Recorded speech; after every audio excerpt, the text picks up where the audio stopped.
Hello everybody! Today we are going to talk about the exceptions and about how to handle exceptions, okay? So first, what is an exception? Exception is just a situation that can happen in our program that will stop our program. So it is a bad thing, right? When exceptions occur, well, look, when I do something like that, for example, can I divide by 0? No. As you can see, this program has been stopped. Here we can only close that program now, and that's all. So everything after it, like that, if you had more instructions here, wouldn't be executed. So you can see the program has stopped working. That's very, very bad. Of course, there are many other situations when something like when our program can stop. For example, we can allocate memory, right, with the new word, and for example, we won't have enough of that memory when we try to use the new word, and then the exception might occur, and then our program will stop working, and other things like that. And we should be able to handle that exceptions. Okay, now I will try to show you very easy example. Look, I will create a variable, for example a, and I will assign it here a value 5.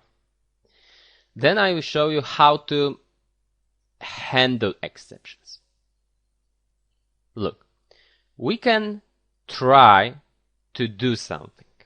That construction is telling us that we should try to do everything between the opening curly bracket and closing curly bracket. Okay. We should try to do it, right? And here I will, for example, multiply a by, for example, 10. So a will be equal to 50 right now. And let's assume that a shouldn't be 50. Let's assume it is an exception that will stop our program. Then I can do something like that. If a equals 50, please throw exception. So throw, for example, that a here. So we threw the object a somewhere. And well, when we threw something, right, we should catch it. Because when we don't catch something like that, our program will stop working. As you can see, it doesn't compile even here. Well, we have to catch it, because otherwise we'll make a big hole in the earth, right? When something is falling, it is making a hole. Okay, so we have to catch it with the word catch. Here, in the between the parentheses, we should say what we want to catch. Right now, we want to catch what? We want to catch something what is integer, right? Because that object here that we are throwing is what? Is integer. So let's call it here, for example, e. And here we can catch that error. So I can say something like that. A cannot be equal to a, for example, like that. And now when I build and run that project, as you can see, that thing has been written to the output. But you might be like, hey, why I just didn't do it that way, right? Here and everything will be okay. But look, now the instructions after, so for example here are other instructions, right? That instructions won't be invoked, as you can see. If I did it that way,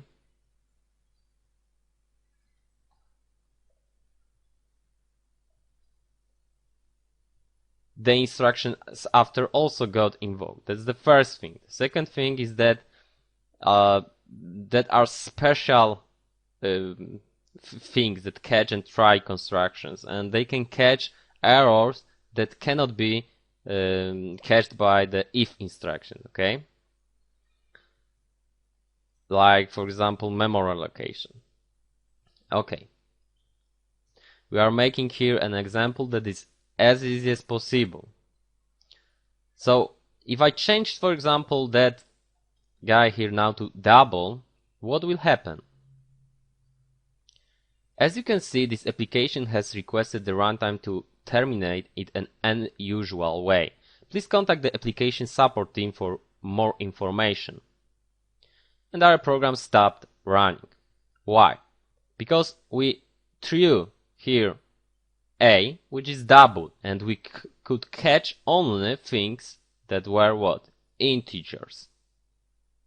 So we threw something into the space and we didn't catch it. It made a hole in our program, right?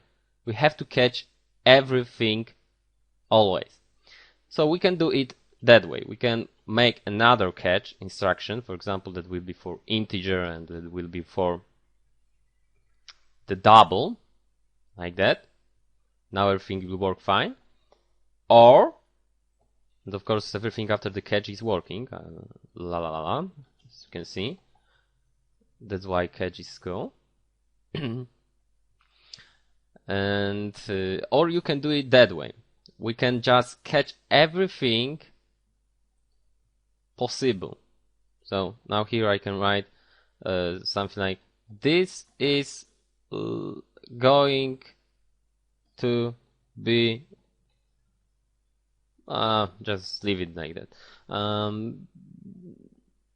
As you can see, this is going to be this is a message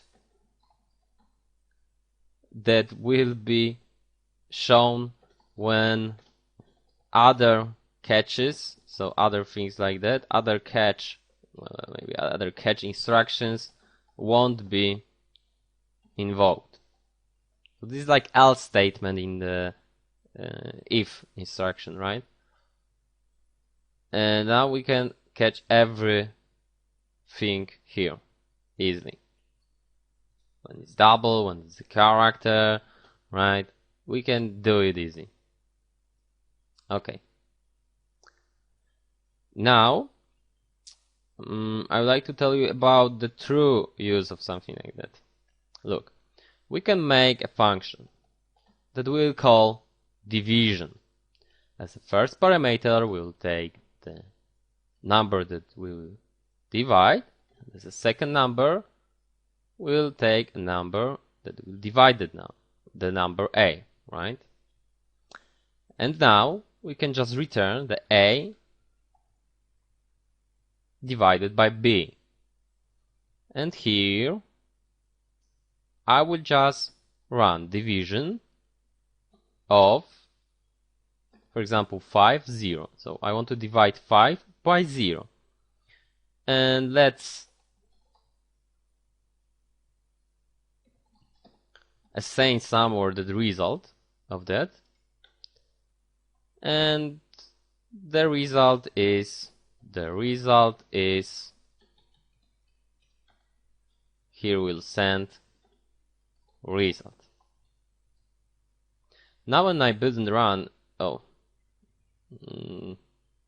a cannot be equal to something. Build and run.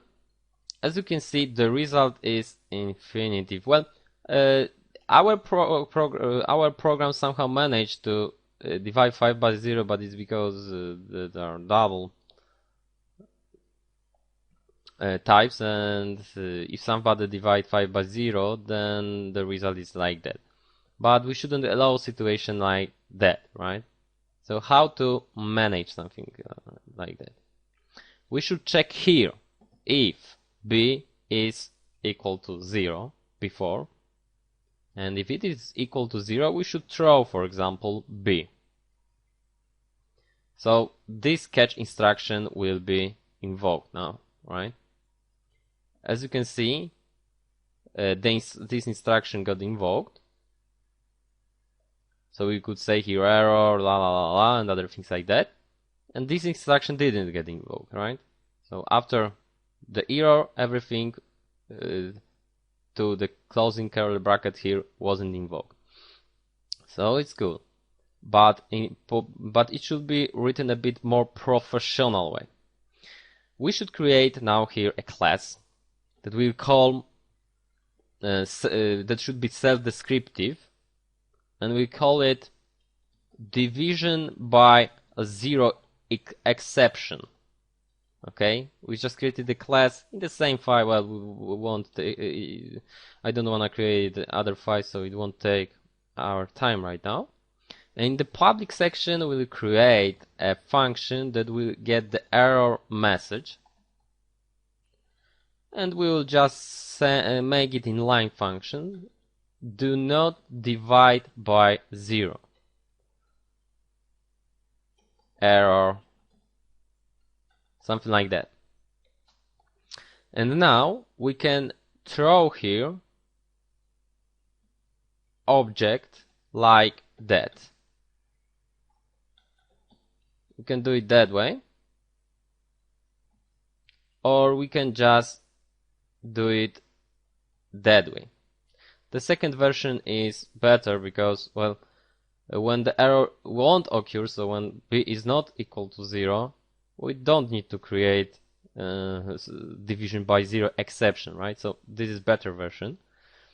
And it means now that we have that type of error thrown somewhere here if b is 0, right? So we can catch it. We can do it, for example, well, when I build and run that program, this catch got invoked, right? But we can, for example, specify it, so division by 0 exception here. And now, because E is really that object now, right? So it means that we can get to the get at error message, and we can do something like E and then get error message. Build and run that program. As you can see, error, do not divide by 0, please. It works fine. And this is the professional way, and that should be done that way. And we also should inform other programmers about what is being thrown in our function. So here we are saying, hey, remember that somewhere here in our function there might be thrown that error. So you should remember about that you should catch it. Because if you do not catch that thing, it will cause problems, right? Because you see, now we can do it, for example, like that. I'm not catching it now. And our program has been terminated, right? It stopped working. So imagine that our function is like 100 lines long, and it's hard to notice where is something thrown. If I do something like that, I am saying, hey, remember, there is something like that, and you see, for example, the programmer can click on something like that, and he will notice where something is being thrown, and he will know that he has to catch that error later. So this is used like that. And you can also leave that thing empty. When you leave it empty, it means that there is there is nothing thrown in that function, right? And you are informing, you don't need to worry, you don't need to use the try catch statement. So this is like that thing here is used as an information. Okay? That examples are really easy. Normally the things are used a bit in different places, like in the memory allocation, but we'll talk it probably in other courses when we write harder programs, right? Right now it will be just loss of time. Okay, that's all in that lesson. Thank you very much.